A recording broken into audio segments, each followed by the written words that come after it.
எல்லாருக்கும் வணக்கம். நான் Hema Subramanian. Welcome to home cooking Tamil. இன்னைக்கு நம்ம 6 வித்தியாசமான ஹெல்த்தி ரெசிபிஸ் தான் பார்க்க போகிறோம். ஸோ வாங்க இது எல்லாமே எப்படி செய்யறதுன்னு பார்க்கலாம்.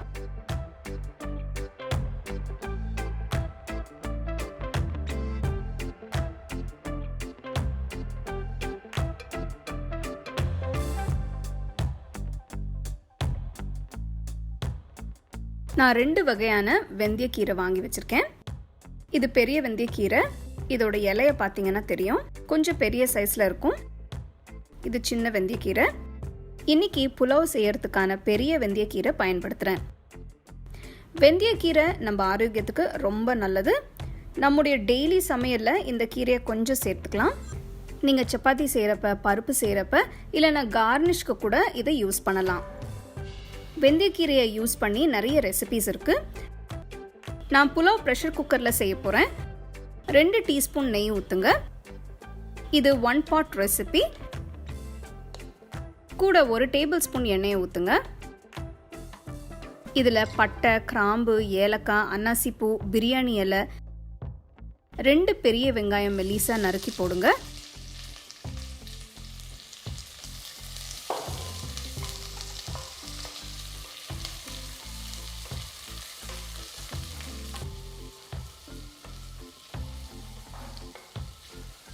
இஞ்சி, பூண்டு, பச்சை மிளகாய் விழுது அரைக்க 4 பல்லு பூண்டு, 2 துண்டு இஞ்சி, 2 பச்சை மிளகாய் மிக்சி ஜாரில் போட்டு அரைச்சி வச்சுருக்கேன். வெங்காயம் பொன்னிறமானதும் இதில் அரைச்ச இஞ்சி, பூண்டு, பச்சை மிளகாய் விழுதை போட்டு வதக்குங்க.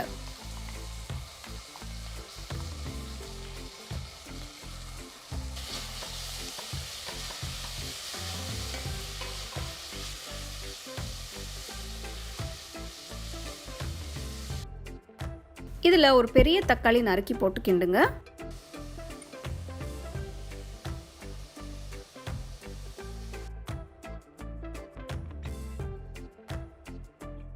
இந்த ரெசிபிக்கு நான் மீடியம் சைஸ் கட்டுக்கீரையை யூஸ் பண்ணுறேன். கீரையை நல்லா கழுவிட்டு தண்டு இல்லாமல் வெறும் இலைகளை மட்டும் போடுங்க. குக்கரில் போட்ட உடனே கீரை சுருங்க ஆரம்பிக்கும். அதனால கீரையை நறுக்க தேவையில்லை.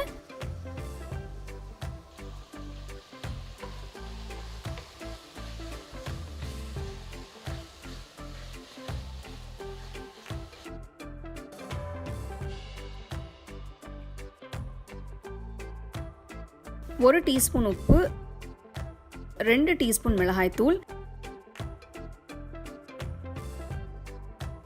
மிளகாய்த்தூள் அதிகமாக போட வேண்டாம், நீங்கள் பச்சை மிளகாய் போட்டுக்கலாம்.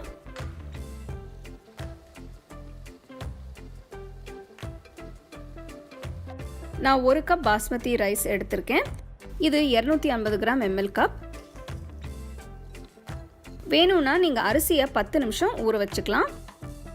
நான் ஊற வைக்கல, கழுவிட்டு டைரெக்டாக யூஸ் பண்ணுறேன். அரிசியை மசாலாவோட மிக்ஸ் பண்ணுங்க. இது ரொம்ப சிம்பிளாக குயிக்காக செய்யக்கூடிய ரெசிபி.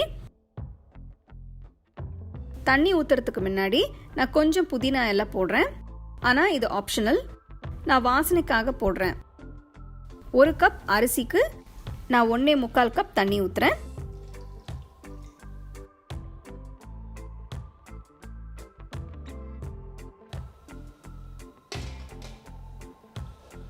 குக்கரை மூடி ஆவி வந்ததும் வெயிட் போட்டு மீடியம் ஃப்ளேமில் 2 விசிலுக்கு வேக வைங்க.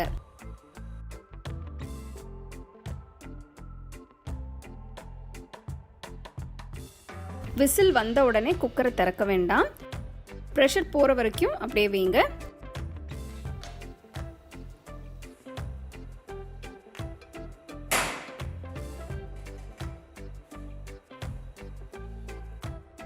புலாவ் அருமையாக வெந்திருக்கு.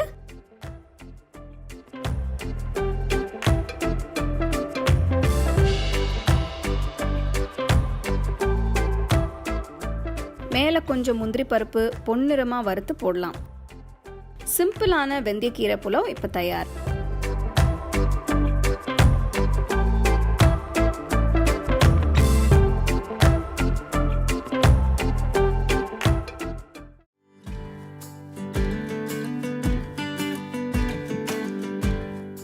முதல்ல கேழ்வரகு மாவு வறுக்கணும். இதுக்கு ஒரு பேனில் 1 டீஸ்பூன் நெய், 1 கப் கேழ்வரகு மாவு போட்டு லோ ஃப்ளேமில் 5 நிமிஷத்துக்கு வறுக்கணும்.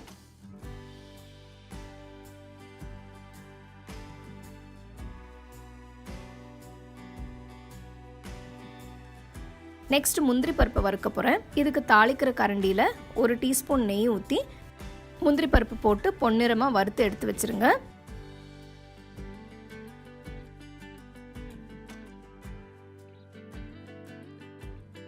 அடுத்தது வெல்லத்தை கரைக்க ஒரு சாஸ்பேனில் 1/2 கப் தண்ணி ஊற்றி 150 கிராம் வெல்லம் போட்டு மிக்ஸ் பண்ணுங்க.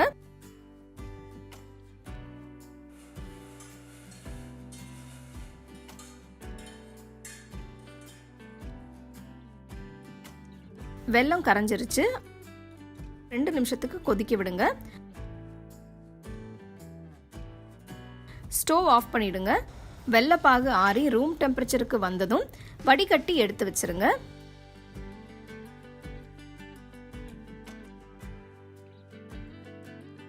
லட்டு செய்யறதுக்கு வறுத்த கேழ்வரகு மாவு ஒரு பவுலுக்கு மாற்றி இதில் ஏலக்காய் தூள், வறுத்த முந்திரி பருப்பு, 1 டேபிள் ஸ்பூன் நெய் ஊற்றி மிக்ஸ் பண்ணுங்க.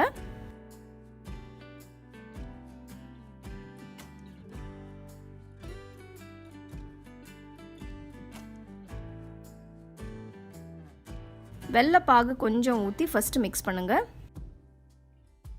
நெய்யோட அளவையும் வெல்லப்பாகோட அளவையும் உங்கள் விருப்பப்படி அட்ஜஸ்ட் பண்ணிக்கலாம்.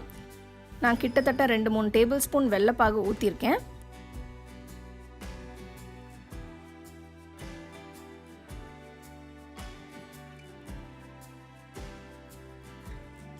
எல்லாம் நல்லா திரண்டு வந்ததும் சின்ன லட்டுவா உருட்டுங்க.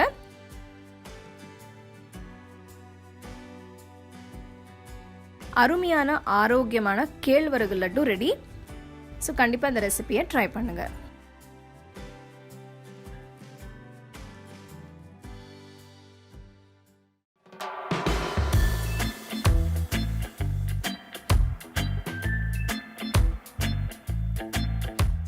கடாயில் 1 டேபிள் ஸ்பூன் எண்ணெய்,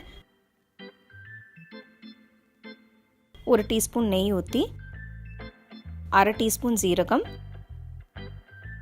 1/2 டீஸ்பூன் சோம்பு, 2 பெரிய வெங்காயம் நறுக்குனது, 2 பச்சை மிளகாய் நறுக்குனது,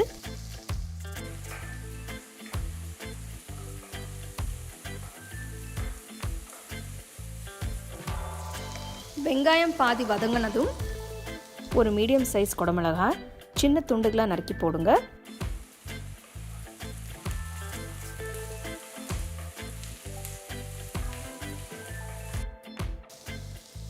ஒரு துண்டு இஞ்சி, 3 பல்லு பூண்டு தட்ட போகிறேன்.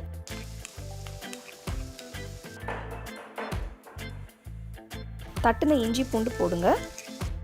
ஃப்ரெஷ்ஷாக தட்டி போடுற இஞ்சி பூண்டு அருமையான ஃப்ளேவரும் வாசனையும் கொடுக்கும். 2 நிமிஷம் வதக்குங்க.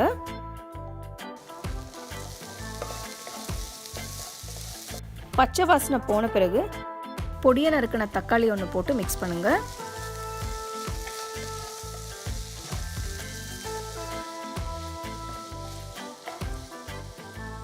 ஒரு டீஸ்பூன் உப்பு,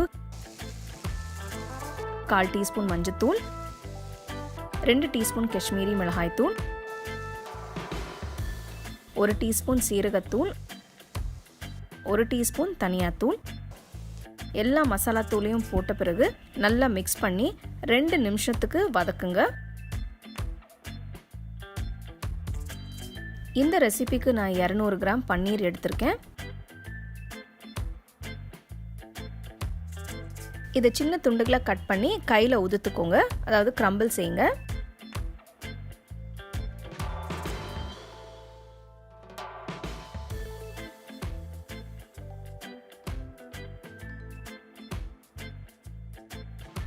பன்னீரை போடுறதுக்கு முன்னாடி மசாலா நல்லா வதங்கி பச்சை வாசனை போயிருக்கான்னு செக் பண்ணிக்கோங்க. ஏன்னா பன்னீர் வேக ரொம்ப நேரம் ஆகாது. பார்த்தீங்கன்னா மசாலா நல்லா சேர்ந்து வந்திருக்கு. பன்னீரை போட்டு மிக்ஸ் பண்ணுங்க.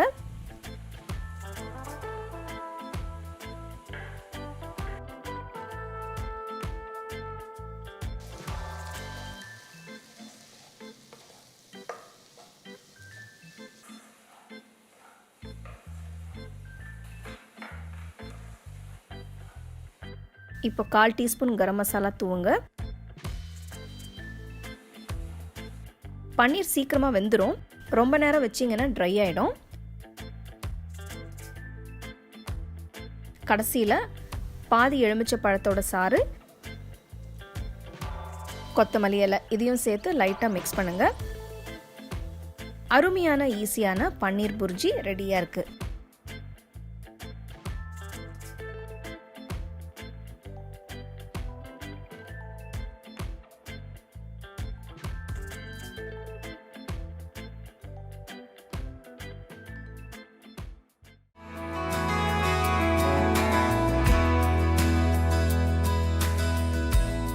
ஃபர்ஸ்ட் நம்ம குங்குமப்பூ பால் ரெடி பண்ணலாம்.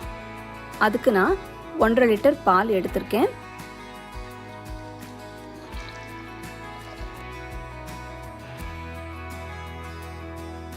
பால் கொதிக்க ஆரம்பிச்சதும் கொஞ்சம் குங்குமப்பூ சேர்த்துக்கோங்க.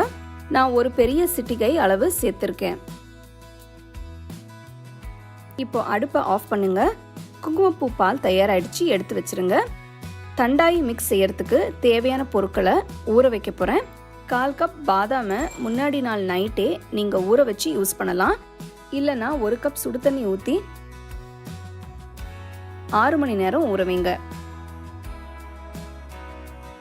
இது ஊறட்டும்.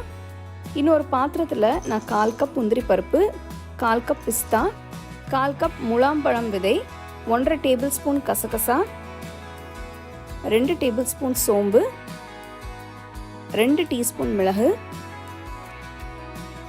1 டீஸ்பூன் ஏலக்காய் சேர்க்குறேன். இது 5-6 ஏலக்காய் இருக்கும். இதில் 1 கப் சுடு தண்ணி சேர்த்து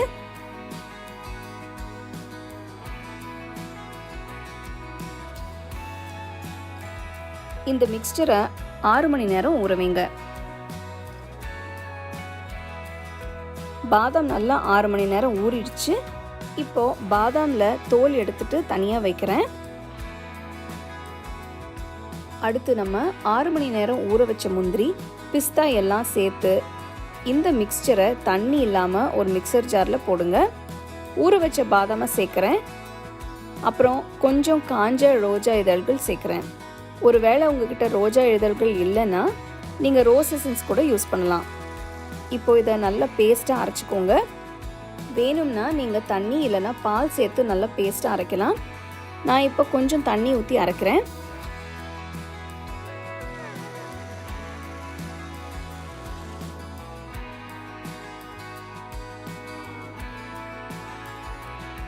அடுத்து ஒரு அகலமான கடாய் இல்லைன்னா அகலமான பேனில் குங்குமப்பூ பால் எடுத்துக்கோங்க. அரைச்சி வச்சிருக்கிற பேஸ்ட்டை இதில் சேர்க்கிறேன். நல்லா கலந்து விடுங்க.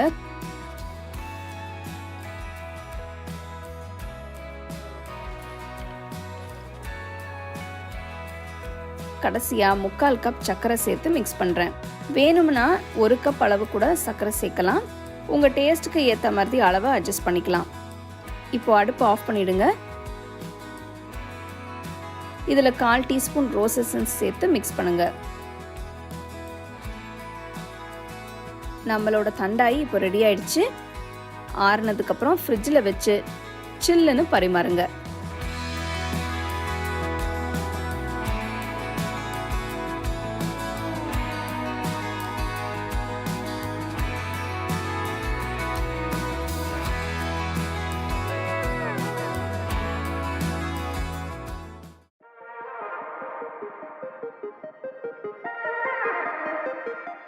ஃபஸ்ட்டு பச்சைப்பயிறு ஊற வைக்கணும்.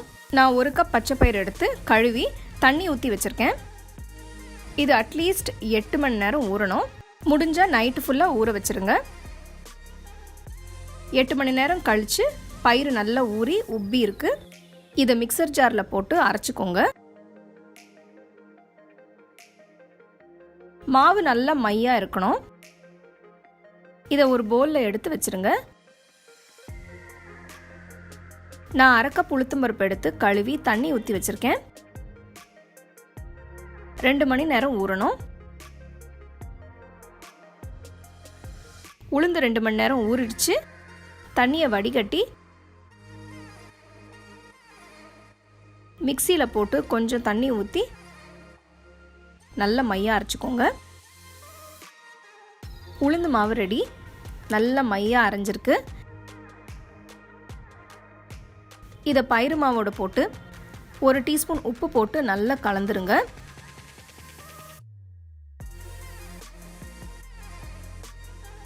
மாவு ஃபர்மெண்ட் ஆக 4 மணி நேரத்துக்கு ரூம் டெம்பரேச்சரில் வச்சுருங்க.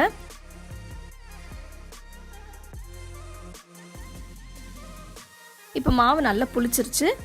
இட்லி செய்யறதுக்கு ரெடியாக இருக்குது. செக் பண்ணிவிட்டு வேணும்னா கொஞ்சம் உப்பு போட்டுக்கோங்க.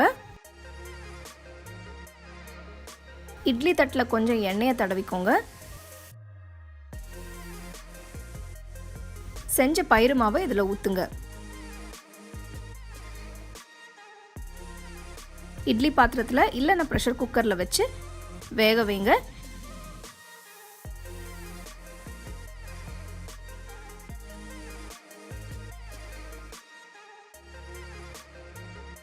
இட்லி வெந்ததும் வெளியே எடுத்து 2 நிமிஷத்துக்கு ஆற விட்டு இட்லியை எடுத்துருங்க.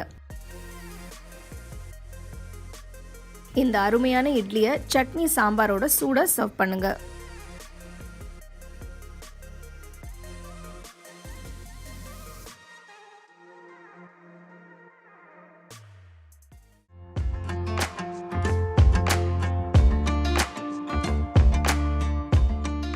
கோதுமை ரவா உப்புமா செய்ய ஒரு கடாய் இல்லை பாத்திரத்தில் 3 டேபிள் ஸ்பூன் எண்ணெயை ஊற்றி 1/4 டீஸ்பூன் உளுத்தம் பருப்பு, 1/4 டீஸ்பூன் கடலைப்பருப்பு, 1/4 டீஸ்பூன் கடுகு சேருங்க. கடுகு பொரிய ஆரம்பித்ததும் பொடுசாக நறுக்கின ஒரு வெங்காயம், பொடுசாக நறுக்கின ஒரு பச்சை மிளகாய், நறுக்கின ஒரு துண்டு இஞ்சி, கொஞ்சம் கருவேப்பிலையும் போட்டு வதக்குங்க. வெங்காயம் பாதி வதங்கினதும் பொடுசா நறுக்கின ஒரு கேரட்,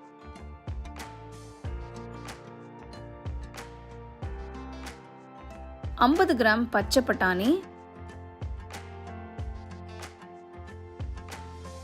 நறுக்கின ஒரு தக்காளி,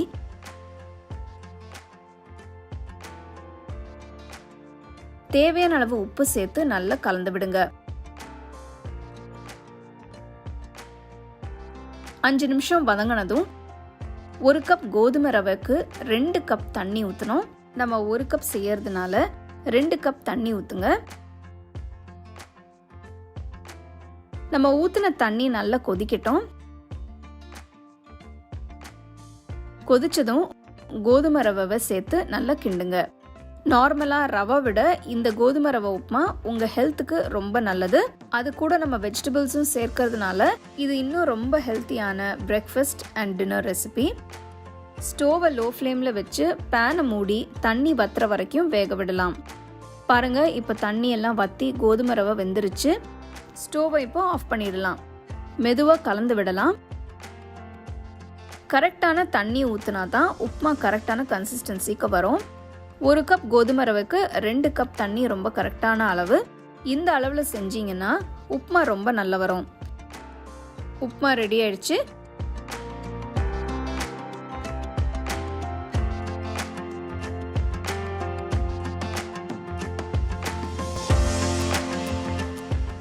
அருமையான ரெசிபிஸ் பார்த்தீங்க. உங்களுக்கு பிடிச்ச ரெசிபி நீங்கள் வீட்டில் ட்ரை பண்ணி இந்த வீக்கெண்டை சந்தோஷமாக என்ஜாய் பண்ணுங்கள்.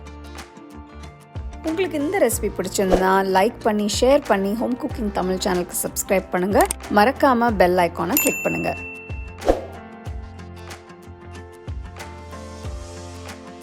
The second edition of our home cooking book is now available on our website 21frames.in. I'll give you the link in the description. You can go and check it out. The book is currently available only in India for now, so you can place your orders on 21frames.in.